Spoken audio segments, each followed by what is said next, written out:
ஏண்டா உனக்கு இதே வேலையா போச்சா? எப்ப நம்பர் லேட்டா வந்துட்டு இருக்க? உனக்கெல்லாம் சொன்னா புரியாது.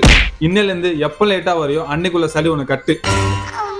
ஏண்டா அந்த ஆள் தான் அந்த கத்து கத்துறான்ல லேட்டானா, கொஞ்சம் சீக்கிரமா தான் கிளம்பி வாயேன்டா வேலைக்கு. உனக்கு நான்ப்பா தடிக்கு வந்தா ரூமு, நடந்தே போயிடுவேன். எனக்கு அப்படியா? நான் எத்தனை ஊர், எத்தனை ஏரியா தாண்டி, எத்தனை பஸ் மாறி எவ்வளோ கஷ்டப்பட்டு வரேன்னு தெரியுமா உனக்கு? ஓ, தடிக்கு விழுந்தா ரூமா? நீ டெய்லி மத்தியானம் சாப்பிட்ற ஒரு கேவலமான சாப்பாடு கம்பெனில, அந்த சாப்பாடை தான் நான் 3 வேளையும் சாப்பிட்டுட்டு இருக்கேன். ஏதோ தடிக்கு விழுந்தா ரூமுன்ற?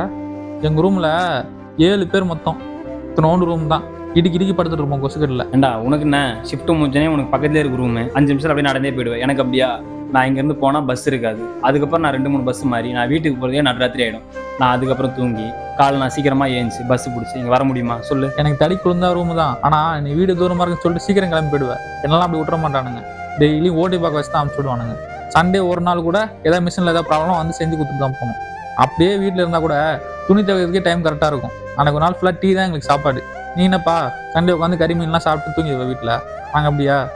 ஏண்டா இவ்வளோ பேசுறியே, மழையே தான் வந்துச்சுன்னா நான் அங்கேருந்து நனைஞ்சே வரணும். பஸ்ஸு கிடையாது, இடுப்பளவு தண்ணி நிற்கும். அந்த தண்ணியிலே நான் வரணும். அதில் ஒரு 5 நிமிஷம் லேட் ஆனால் கூட சம்பளம் முடிப்பாங்க. அது யோசிச்சுப்பாரு. அதே மழை பெய்யும் போது எங்கள் ரூம் ஒன்றும் மாளிகை கிடையாது, ஓட்ட உடசலாக இருக்கும். டெய்லி எங்கெங்க உழுவுது அங்கே போய் பாத்திரத்தை வச்சுட்டு இருக்க தண்ணிலாம் வெளியே ஊற்றிட்டு அந்த கொசுக்கட்டில் நாங்கள் படுத்து தூங்கணும். இருந்தாலும் நம்ம 2 பேருக்கும் ப்ராப்ளம் தான் இல்லை மச்சான். ஆமாண்டா, இதெல்லாம் எப்படா மாறும்? நம்மளாச்சும் பரவாயில்லடா, ஏதோ சிட்டிக்குள்ளே இருக்கும், அப்படி இப்படி சமாளிச்சிடறோம். இன்னும் ஊருக்குள்ளே சில கம்பெனிலாம் காட்டுக்குள்ளே கட்டி வச்சுறானுங்க. அங்கே பஸ்ஸு கிஸ்ஸு எதுவும் கிடையாது. டெய்லி ஆப்ரேட்டர்லாம் நடந்து தான் போயிட்டு நடந்து வந்துட்டு இருக்கானுங்க டெய்லி. அவங்களை கம்பேர் பண்ணும்போது நம்ம எவ்வளோ பரவாயில்லடா.